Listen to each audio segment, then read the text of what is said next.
Welcome to episode 16 of the Dear Black ED podcast, where we explore the stories, the challenges, and triumphs of Black leaders in the nonprofit sector. I am your host, Jade Nicole Neverdon Merritt, the founder and executive director of Black ED Network. Today's episode is all about strategic excellence and sustainable impact in mission-driven organizations. We're diving into high-performance strategy, governance that really works, and the systems and cultures that fuel lasting change. Our guest is a true veteran nonprofit strategist and implementation expert, Henry W. Saxon. As managing principal of Saxon Advisors, LLC, based in Atlanta, Georgia, Henry now partners where brave organizations are ready to deepen and scale their mission impact. His firm provides a holistic suite of services, everything from mission alignment and governance organization to operational effectiveness, talent management, culture development, and strategy implementation. Henry's journeys to consultancy is built on more than 32 years at Boys and Girls Club of America. There, he directed major metro services, an $80 million portfolio spanning 110 clubs across the Mid-Atlantic and Southeast, serving over 70,000 young people. He's led regional operations in Virginia, guided 8 clubs in Metro Atlanta, and driven professional services that has strengthened boards, boosted attendance, expanded resource development, and sharpened program impact. Beyond his day job, Henry stays deeply rooted in community leadership, serving on the City of Brookhaven Board of Appeals, Our House Atlanta's board, and the 100 Black Men of North Metro Atlanta. His leadership has been recognized with awards like Herman S. Prescott for Leadership, SE Region Youth Development Professional of the Year, and the President's Circle Award for Performance Excellence. So whether you're a nonprofit leader that's looking to refine your strategic vision, a board member seeking stronger governance, or a consultant that's just eager to learn more from Henry's decades of frontline experience, then this episode is truly for you. So without further ado, and I've had the privilege of speaking and consulting and working with Henry for over some months now, but I'm so excited to welcome to the Dear Black ED podcast.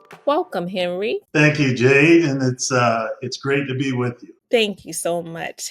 So, Henry, I'm just going to jump right in because in reading your bio, as noted, you have many years in the nonprofit sector. And every time I bring on a guest to the Dear Black ED podcast, I always ask, how did you get into this space? I know for many of us, it's through personal stories, but could you share a little bit with our listeners just in terms of how you kind of managed to have this lifelong career in the sector? Yeah, well, thank you for the question, and I'm happy to share with you what really ignited my passion in this work, and it kind of comes from 2 areas. From the macro sense, I just love service and helping people live better lives. At the core is something I was always and am deeply interested in doing. So when you think about the nonprofit work, it is a vital institution in American culture, right? Nonprofits both do the meaty work of addressing societal issues, Mm-hmm. and then things like education and medicine and the environment. Nonprofit organizations are deeply, deeply involved with improving the quality of life for really all of us. Yeah. I'm sure there's very few people who've lived their life without some interaction with a nonprofit. So it's with that I have a deep interest from a professional standpoint. Now, what really ignited me was you mentioned the Boys and Girls Club and all of my years with that organization. When I was a service provider, a program service provider, I was a lead professional on a group club conference we did at the Capitol here in Atlanta, and it was a group club of middle school age kids, and we brought them together to around a specific event to teach them leadership development skills. So this particular event, we decided to teach kids how laws were made in Georgia. And so we took the kids down to the Capitol. We did some pre-work with debating some legislation that was already made into law. And that particular legislation, you might remember a lot of states were doing it. It was increasing the speed limit from Mm. 55 to 65 miles an hour, in some cases 70 on interstate roads. So anyway, we prepped the kids, some with positions in support of the bill, some with positions opposing the bill. And we were actually in the Senate chamber, and the kids representatives from each of the clubs would come down to the well and make their case, and the kids all listened intently, and it was during that process I was up at the top of the well with all the other staff members. It was then I said, this is what I want to do. Mm. Watching those kids share their insights, some did it with a lot of conviction, and I just thought to myself then, boy, here's the power of nonprofits if they Mm. were properly resourced and properly led. So it was then, and that was really only about a year into my time. So Wow. I was able to sort of drink the Kool-Aid very early on. That's awesome. And so, with your time, I believe it's 32 years that you were with Boys and Girls Club. And so, as noted in the introduction, you led a portfolio of 11 major metro clubs and generated over $80 million in revenue. Could you talk a little bit with our listeners about some of the lessons that really laid the groundwork into where you are now with Saxon Advisors? Yeah, I don't know if there was any singular thing I can attribute it to, but I will say that for some reason, when I was in the local organization, Jade, I always paid attention to how things worked, right? I had an interest in the proper way that you support boards, or the proper way you develop resource development plans or administrative processes, talent management processes. I just always had an interest in adhering to what those standards are and following those standards, because I just didn't want to come to work every day with a new process, Mm. or ideating all the time around, what excellence looks like. So, early in my career, I tried to adopt some allegiance to norms around standards, and that's just something I've always carried. And those principles I carried over into the role that I had with Boys and Girls Clubs of America in supporting that portfolio you talked about. So, what I just tried to do with the organizations I worked with was to get some adherence to what the standards are. Here are the best practices for high performance boards. Here are Mhm. the best practices to your fiscal management processes. Here are the best practices for talent management, or developing strategy. So it wasn't overly complicated, but it does require discipline and a level of redundancy to really maintain quality. That's awesome. That's awesome. And so you mentioned a little bit around this board governance piece, and you serve on several local boards, including Brookhaven's Board of Appeals, Our House Atlanta, and 100 Black Men of North Metro Atlanta. How have these governance roles influenced some of your consulting philosophy, especially around mission alignment and board optimization? Yeah, I would say the big nuanced learnings that I've gotten from that is culture development, right? Because we're all living, breathing human beings, and we come to these roles with our lived experience, right? And people, the similarities are people want to do the public good for that particular organization or institution. So we all come to the table with that goal, but we come to it with different experiences. So Mhm. having some appreciation for integrating all of those lived experience with subordinating our overall goals to the mission is the key. So I've learned things like meeting people where they are, Mm. developing a culture for accountability Mhm. and results. But it's more the people part. I think I've learned the most. As I said earlier, the standards are there. There are things you're supposed to do and things that are expected of you. But understanding a deeper integration of all of the different personalities and backgrounds that come to the table and creating the synergy you need to get the work done probably was my biggest learning.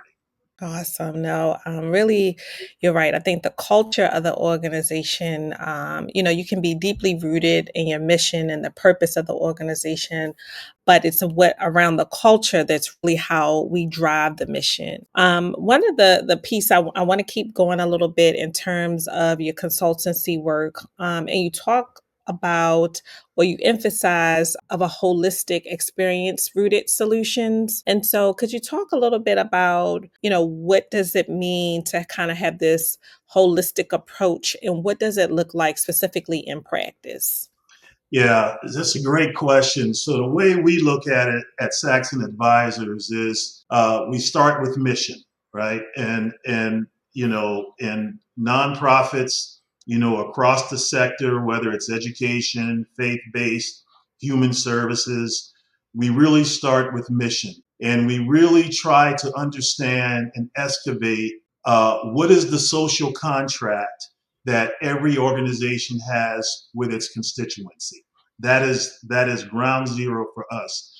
And we really want early on to pressure test, are those organizations keeping their promises, so to speak, Mhm. with their social contract?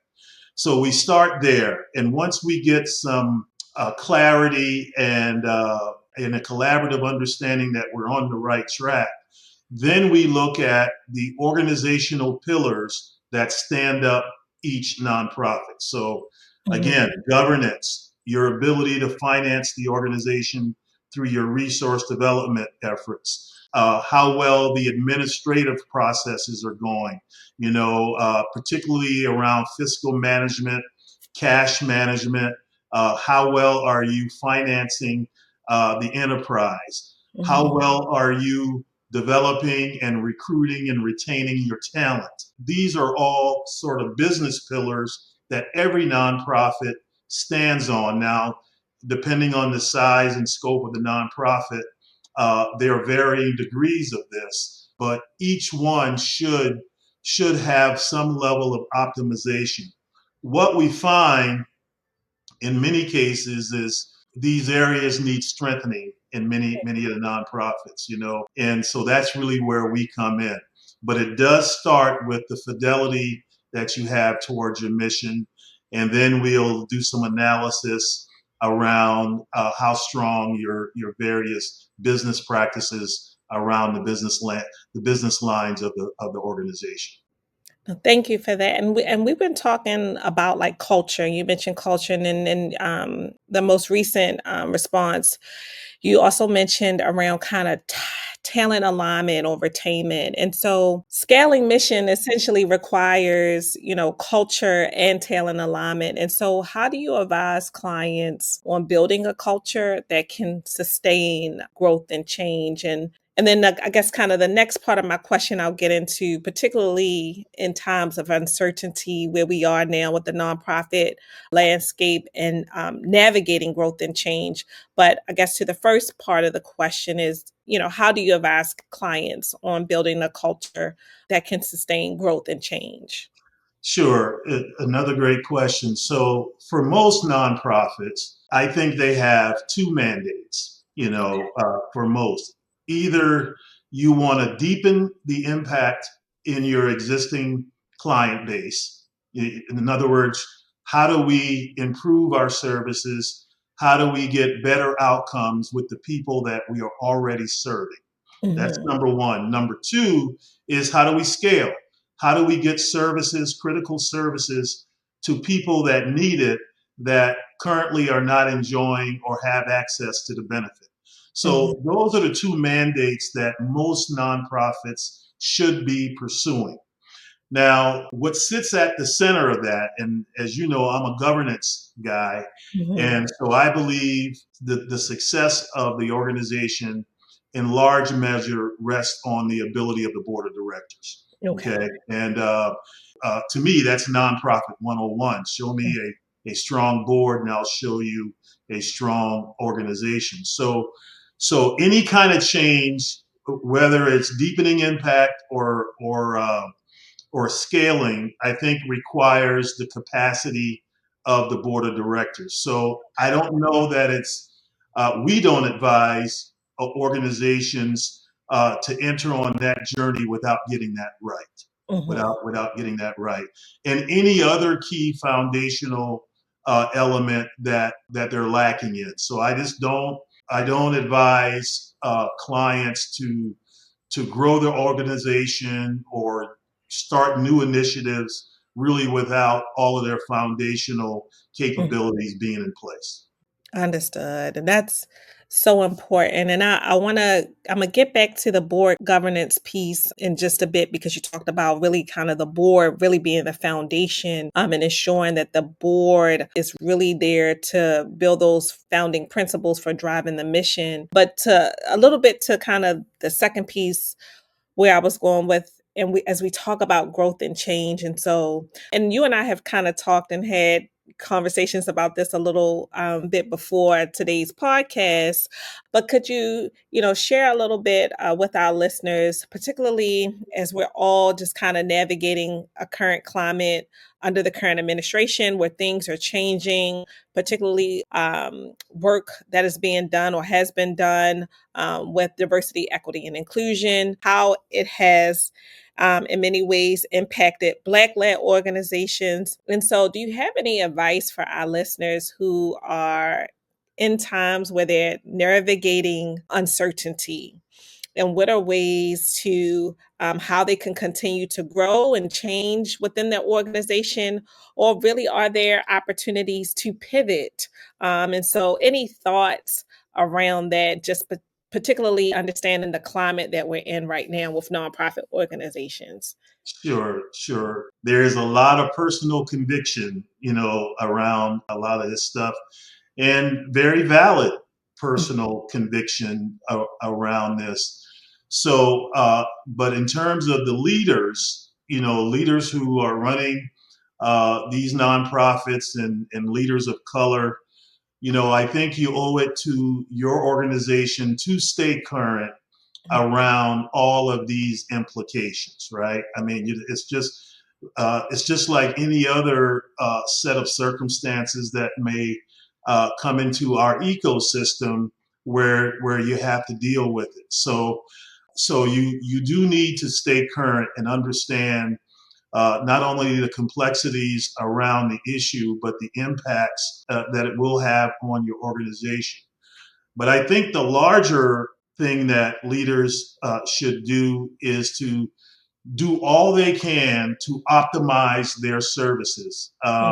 And as again, and maintaining mission discipline around the work for your community and your constituency. I think you cannot back off on excellence in terms of what you do. Now, there are some business priorities and decisions you can make as a result of losing funding or being typecast in a certain way. Those things to me fall in the category around scenario planning, right? Mhm. So you just have to have options available to you when there's turbulence in the environment, and but because the work continues, our clients are not going to wait.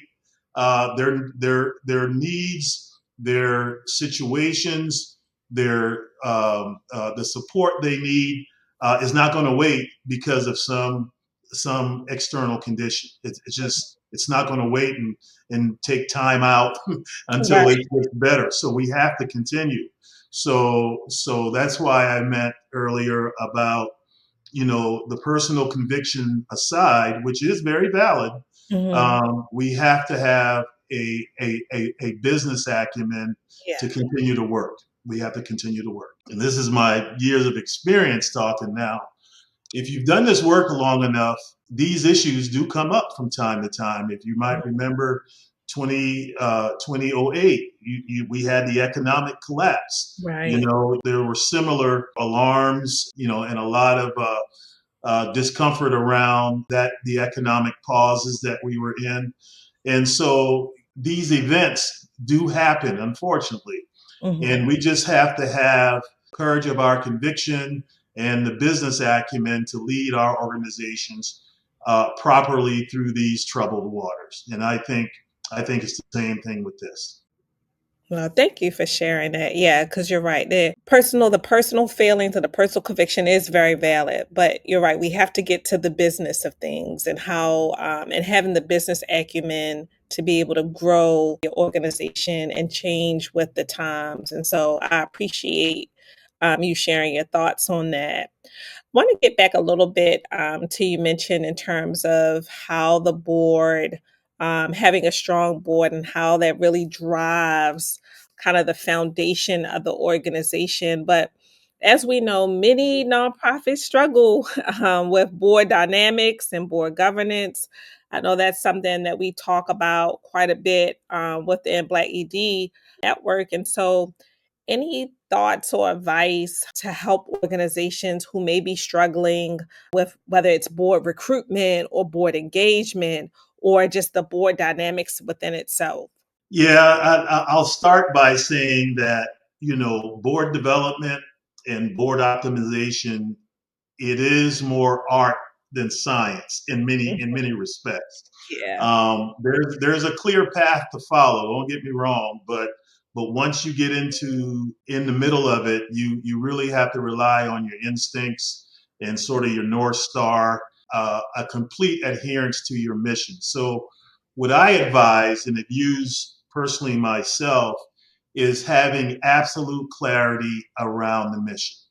Board members don't join your board to serve on the marketing committee. They don't join the board to Yeah. serve on the plan. They join the board to make a difference. That's Mhm. why they join your board. And board members of all stripes and of all socioeconomic makeup, they join the board to make a difference. So I just say that you really need to make sure that your mission is very clear, it's very concise, and you have an operational plan that outlines in no uncertain terms how you will go about making a difference in your market and in your Mhm. service area. And then be able to share the needs of a board of directors to accomplish that mission. I see oftentimes that that's just not really clear.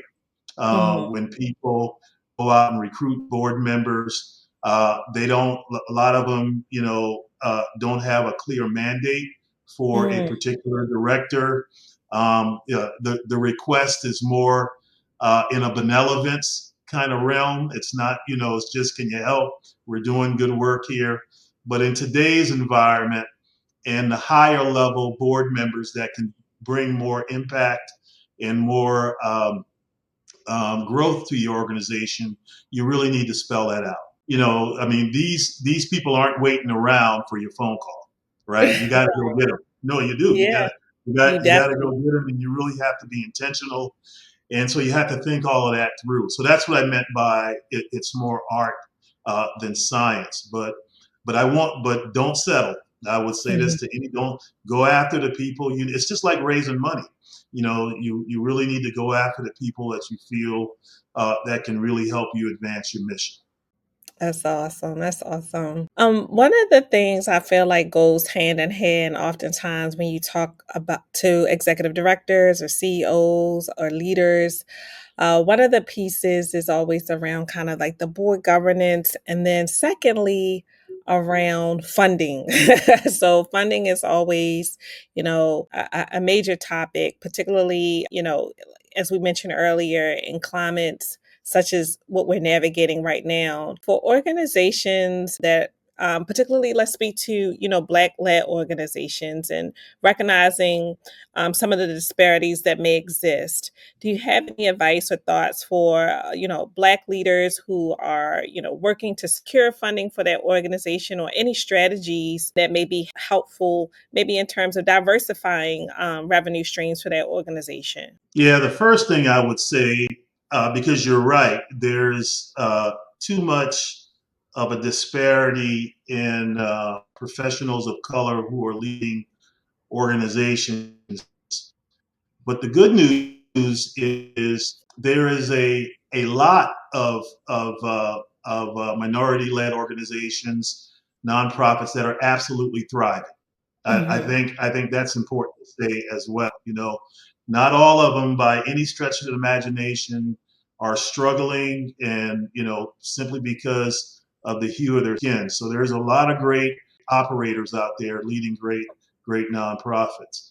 But what I would say is, you really have to do your due diligence to find out why your organization isn't getting the kind of resources that I think that they have a good shot of getting.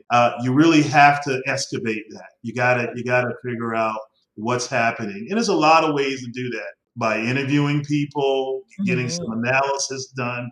The answers are there if you're willing to pursue them. But I'm going to sound like a broken record. But organizations, in my book, don't have funding problems. They have board development problems. Hmm. So I think most development or funding issues can be traced back to the lack of a strong or engaged board. Now, if these ED-led organizations are trying to fund and finance their organizations simply on the strength of their executive ability, Hmm. that might be okay. But I would just say that the system isn't set up for it to do that way and to be sustainable that way on an ongoing basis. There's a reason why the board is the legal entity of the organization, and they have to be optimized to do that. Because we can opine on this, but philanthropic community knows that the executive director, they're paid to come and ask for money. That's their job. Yeah. But when you have other leaders and other stakeholders asking on behalf of the organization, it's a whole different context. It's a whole different context. So it's nuanced understanding, with things like that that help you better position yourself to be attractive for funding. But don't guess about it. Find out what's wrong. Yeah, I like that. Don't guess about it. And one piece that you did mention, and I think I have this conversation quite often, just with some executive directors, and I think you hit it on the head, is that it is our job to ask. And oftentimes, in some of the conversations, it's really kind of building the confidence for some of those leaders to go to the table. But as you said, that's our job, and that's really what is expected. And one of the pieces that you talk about in terms of kind of your current portfolio, some of the organizations having very strong operational effectiveness, resource development. Could you share a story about a particular client that you may have helped improve around kind of this operational effectiveness or resource development?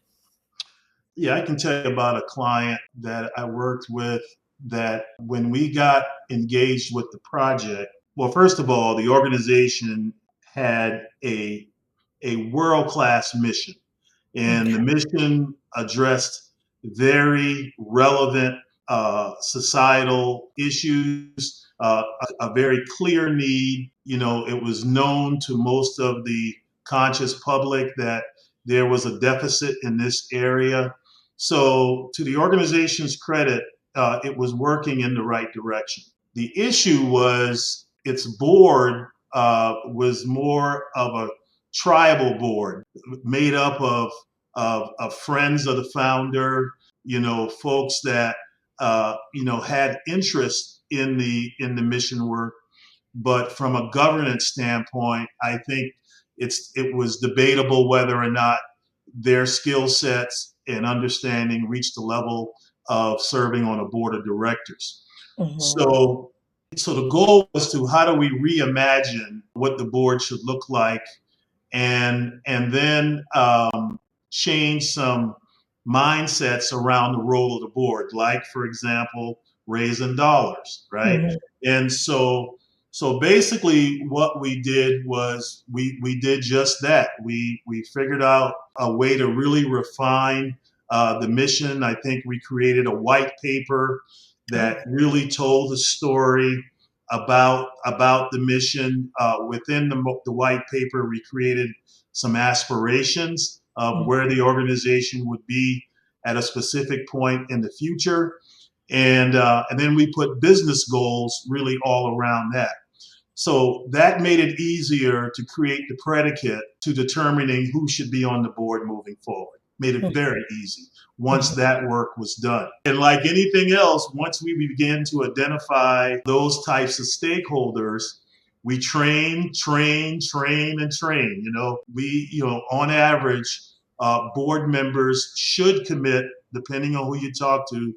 I advise if you serve on a board, you should commit anywhere between 7 to 12 hours a month to your organization. Now, sometimes it'll be more than that, depending on the role you have. Sometimes it'll be less than that because life is weaved in there, right?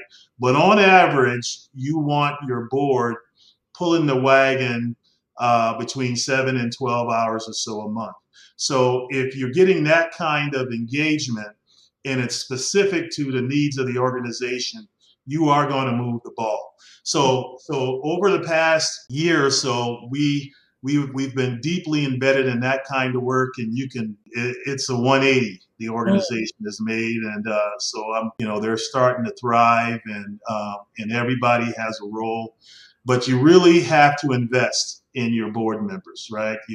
I'll give you one example. Most people don't know how to raise money, Mm. right? Most people, I mean, it's a phobia for a lot of people, right? So there is some specific training and specific conversations you can have with board members about the best way to raise money, the nuances, the general understanding, where you can kind of demystify some Yeah. of those fears and the other thing is resource development doesn't always involve asking for dollars. You got to thank donors, right? You got Yes. to cultivate donors. So it's a broad range of things that everybody can do. So it's just not limited to going in there with the ask. There's a number of additional things board members can do all along the resource development process. So, but you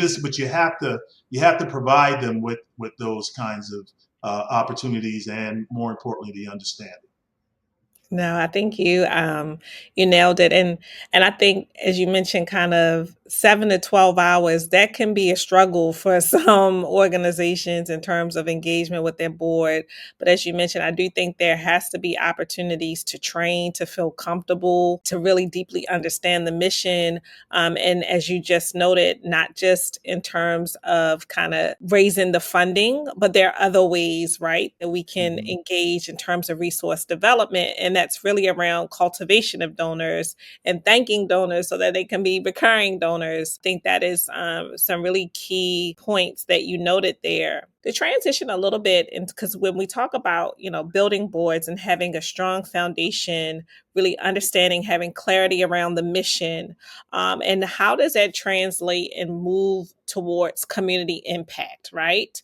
Any thoughts around or any pieces that you can share around key metrics or indicators to ensure that you are developing strategies that translate into real world impact? Yeah, that's a good question. When we talk about keeping the promise, right, Mhm. with our constituencies, that's what we mean. So how do we test for the impact that we're making? And there's a lot of ways to go about doing it, and there are people that are a lot smarter than me that can talk about outcomes and how you capture outcomes. But what I will say is there's a clear distinction, first and foremost, about tracking outputs, right? And masquerading them as outcomes. So I think that's the first hurdle you need to get over, because for grant purposes or other purposes, the first thing that comes to mind is head count, right? How many people participated in X? How many people participated in Y? And how many people participated in this program, or pre and post surveys, and all of those kinds of things, where the compass should be pointed towards what indicators can your organization develop that suggest that your constituencies are on the right track to the kind of social change and impact you really want to make. That is different for everybody. That is different for everybody. But again, this is one of the skill sets and competencies the executive needs to develop really in the mission finding.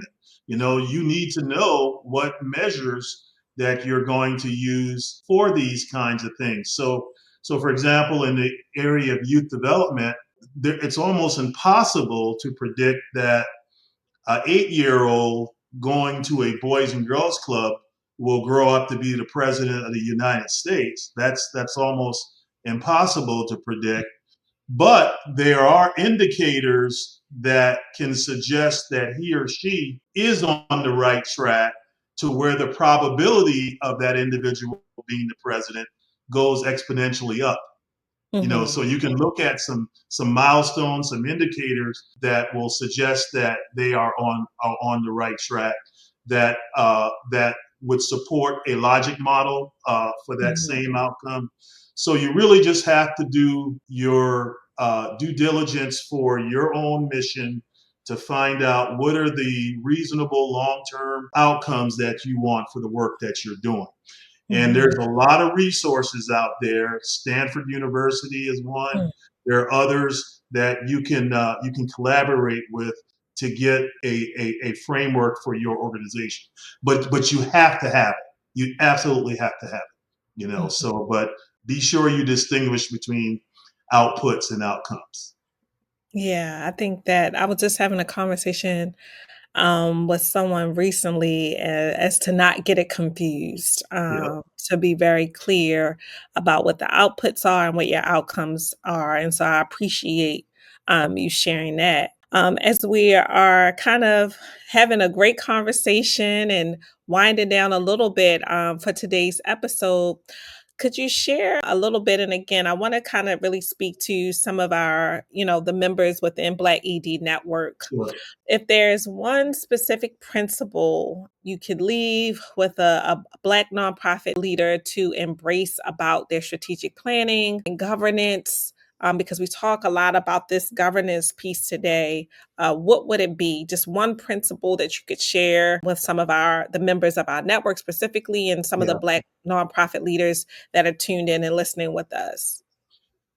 I'll share something that is very personal to me, that have served me well, and I think might be helpful to the folks that are listening and watching this podcast.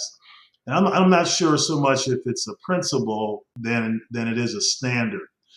So one of the things I've personally experienced in my own career, when you're in rooms where the majority of the people that don't look like you, the thing that have served me well is I tried to pride myself on being the smartest person in the room about the issue that we're talking about, which is your mission, right? And what I mean by smartest person in the room, have absolute command of the data, absolute command of the trends, absolute command of the implications for resourcing the problem in a strong way, as well as being able to articulate the implications for under resourcing the mission. So there is a bit of a conviction to have alongside of that. So anybody you're interacting with can see very clearly that this individual knows what they're talking about in no uncertain terms. And so I would say, now I don't know if that's unique to color, particularly if you're a person of color, you need to walk into those places being in absolute command of what it is you're doing. And I'll go one further. When you talk about resource development, you sure needs to know what a $10,000 contribution will mean to your organization, what a $50,000 contribution, or $100,000 or $1 million contribution. You need to know that. You absolutely need to know that, so that there's just no ambivalence. And so that would be again, I don't know if that's a principle, but for me, it's a standard, and it's one 100% in control of the profession. No, I think you nailed it. I think, like you said, know your numbers, know your data. What does 10,000 look like, or 50,000, or even a million look like to your organization, to come prepared? Because the only thing that you can really control and understand it in these conversations is your organization, right? Knowing your mission, being very clear, and being able to articulate that to the folks that are in the room. And so I think I appreciate that standard that you shared with us. For Saxon Advisors, is there anything that's new on the horizon? Any new services that you're eager to explore, or that you can share with our listeners today? Yeah, we're going to continue to double down on strengthening all of those business lines that I talked about at the top of the podcast, beginning with board optimization. Hmm. I think what we're going to continue to be about, because I think we have a pretty good operating model that is serving us well, although everything is always up for assessing, at various increments throughout the year. But what we know is, if you strengthen the operational pillars within the organization, your probability of success is going to go exponentially higher. I think what we will continue to do is to stay abreast on ecosystem in which our society lives, to making sure that we understand the emerging trends Hmm. on issues that are happening in our society, and being knowledgeable of what those trends are, and be in a position to help our clients navigate through them. Like one that you mentioned, the impacts of the DEI pushback, and some of the pauses that are going on in some of the funding circles. Those are real issues. So we need to stay abreast on how to best advise our clients to navigate those waters. But our main thing is to helping nonprofits build the muscles they need to run terrific organizations. So we'll do that through things like webinars. I hope I've shared some value here with you, for example. Absolutely. So it's just doing it. It's just continuing to do it. And it's a labor of love, and I'm privileged to be able to do this. Awesome. And so we'll definitely drop your handles in today's podcast. But what are some ways that listeners can engage with Saxon Advisors, or connect with you directly, or if they want to access resources or reach out to you for consulting support? Yeah, you can obviously do it through one of those social media channels. I would say the easiest thing is just to call me or send me an email, and let's just talk about it. Let's as we do. And I'm a nonprofit junkie, so I don't mind having the conversations when the schedule allows.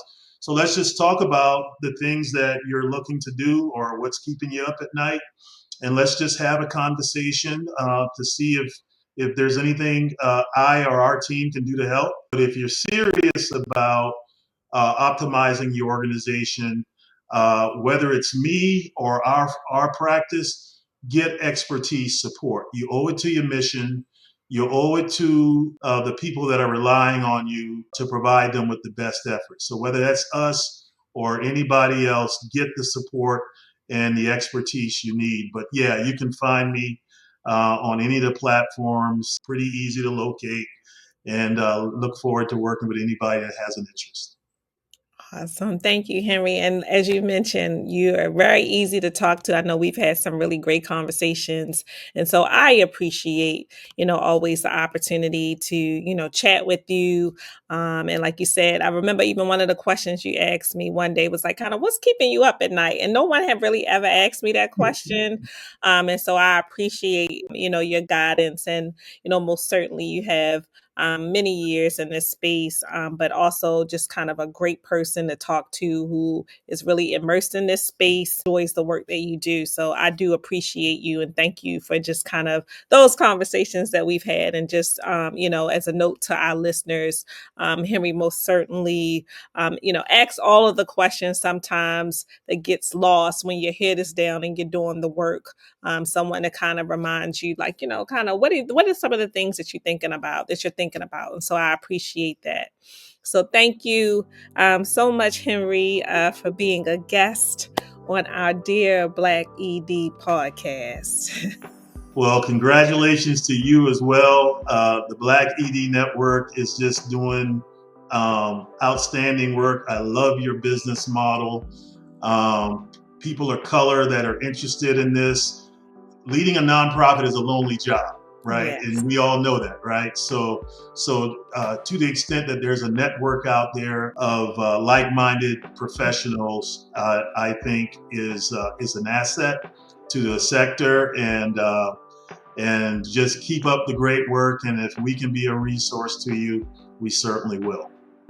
Absolutely. Well, folks, this concludes episode 16, Strategy That Scales, Building Brave Nonprofits with Henry W. Saxon. So thank you again for an amazing conversation. And our next guest on the Dear Black ED podcast will be Anike Edmonds Coates for episode 17. She is with AEC Consulting and she is one of Black ED's board members. So I'm so excited for next month's conversation. But till then, take care of each other and take care of yourselves. Thank you so much for joining us today.